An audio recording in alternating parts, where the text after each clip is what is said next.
Alright, we are good to go. Let's get this voice recorder inside the wind blanket, the wind sock, the wind tube, and let's get that really good audio going. So we are perched on this rather precarious cliff here, overlooking these beautiful islands in the back here. I hope I don't lose my hat during this episode here. But we have a rock fisherman just below on this very treacherous climb down to the ocean here. And this is really a beautiful spot in the sun here. It's about 2 o'clock here in Japan on Shikoku Island. We've got a strong westerly wind today that's blowing all the waves out to sea. Surfing is officially canceled for most of Japan. You cannot surf, so not much to do there. So we've got really beautiful weather going on, and let's have a nice podcast, eh? So the road to the nice snorkeling spot was closed off. There's some construction going on, but that's okay. We found an even better spot for our podcast today.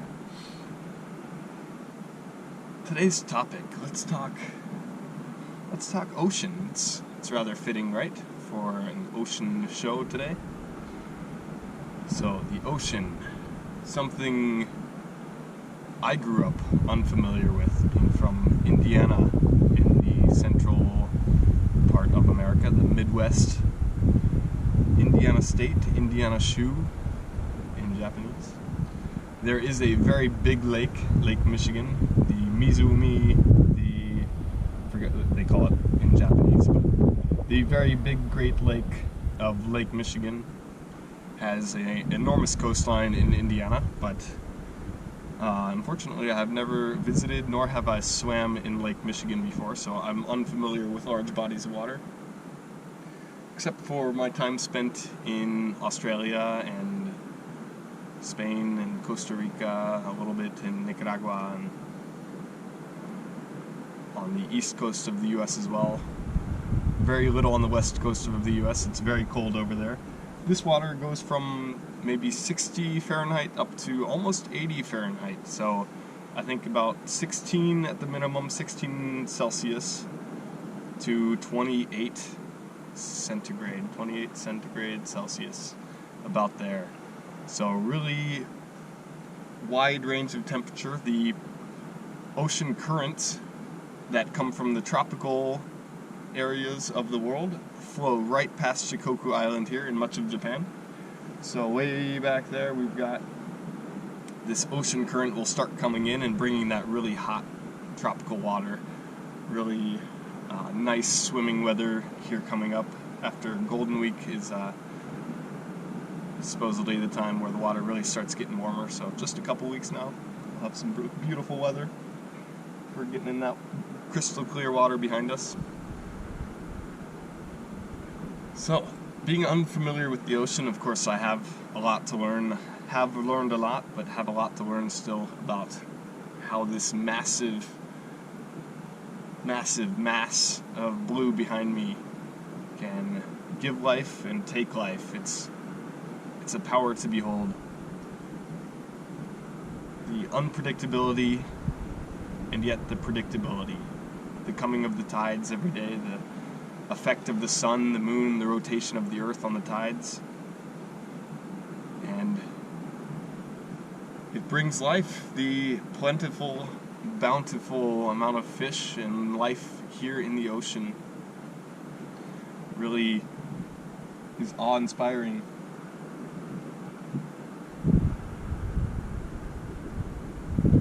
So the few dive shops around here allow access to that underwater world. We have scuba diving, Kanapali Diving Center, and Bottom Kids here in the local Kyoto area. I believe there's a shop in Hiwasa also that'll take you out to, can't see it today, but just behind those islands behind me there is a really big island called Oshima, Big Island. And they've got a really fantastic rock formation called something 1,000-year terrace or something. Really nice scuba diving site there. Of course, you can snorkel along the coast here, go spearfishing as well. You'll see rock fishermen quite all over the place. They'll take boats out to these little islands, and they'll hop on the island for the day, and the boats will pick them up, you know, in a couple hours or all day, I think. Sometimes they'll pack a lunch, and really nice service they've got here for rock fishing. So, living here is an absolute dream. You know, you can live in an apartment on the coast here, you know, close to the beach. Everything you could want for, you know, just $100 a month for rent in some of these apartments. Some of these houses here are dirt cheap. You know, you can buy an entire house for almost nothing here. It's quite amazing, really. But very special part of the world. Not many jobs, so that's part of the lack of appeal that this area has for many younger Japanese people. But lucky enough to be here. Surfing, scuba diving, snorkeling, spearfishing, fishing, swimming, boating. I'm sure you could go, you know, do some wind sports around here as well. It's not popular in this area because the winds aren't steady enough year round. Here north of here, Komatsushima is really well known for its good wind. It's really great wind that falls in between Honshu and Shikoku Island. Plethora of surf spots as well. You got, you know, all you could go on right here. And the mountains are just nearby, just tucked between the mountains. You can see, you know, the mountains quite literally meet the sea. And if you're far enough out, you can see how the mountains really layer and layer until you get to Tsurugi-san, the Sword Mountain, the highest mountain on this side of Shikoku. There is a higher mountain on the other side of Shikoku. And those are part of the 100 famous peaks of Japan. I believe we've got a couple of those, a handful of those here on Shikoku Island.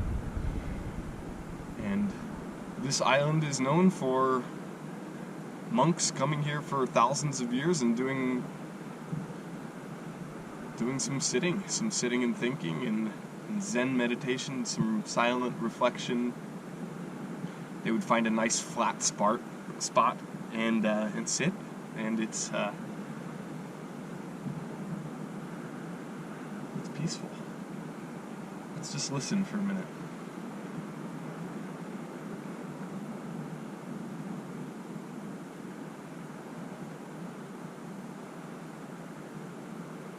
That's really good silence.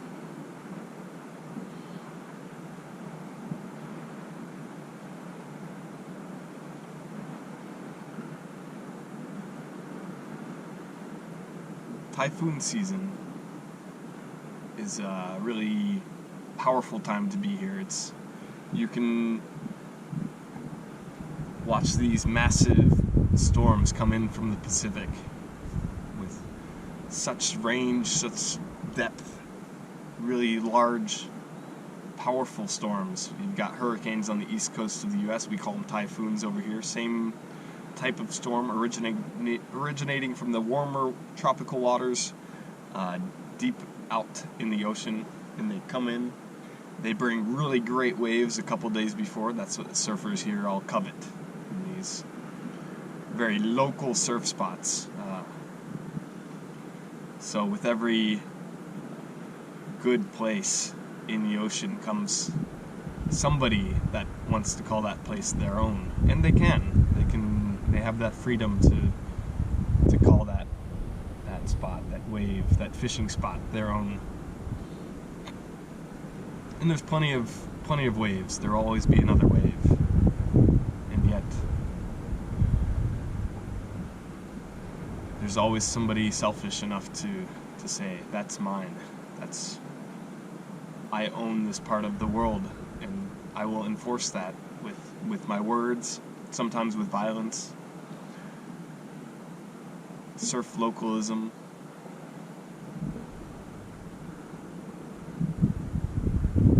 Maybe it's right. Maybe it's something that should be protected.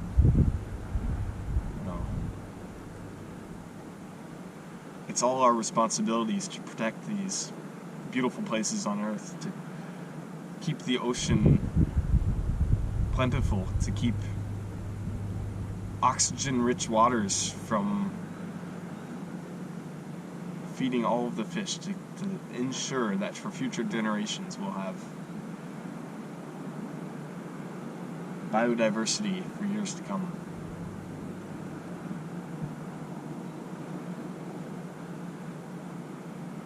And with that note, I leave you. Please feel free to comment, subscribe, like. I'll be here for you again and again. Hope you enjoyed. James out. So, hope you enjoyed our short, beautiful video today in this beautiful part of the world here in Japan. And it looks like we've got our fishing boat out there ready to go pick up these fishermen here on the island. So just what I was talking about in my video just now, there it is in real time. So he'll pull the nose of the boat, the bow, I believe, stern and bow, the front and back, port side, stern, deck side, port side, yeah, the sides of the boat. And he will pick up these fishermen. He'll pull right up and they'll jump on the boat. But this other guy down here, he's just enjoying his beautiful, tranquil ocean life.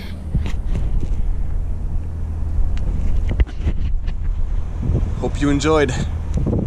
It's been another great episode of Japan James here in wonderful Tokushima, Shikoku, Japan. Love the ocean. Live your life. Respect. James out. Shoo.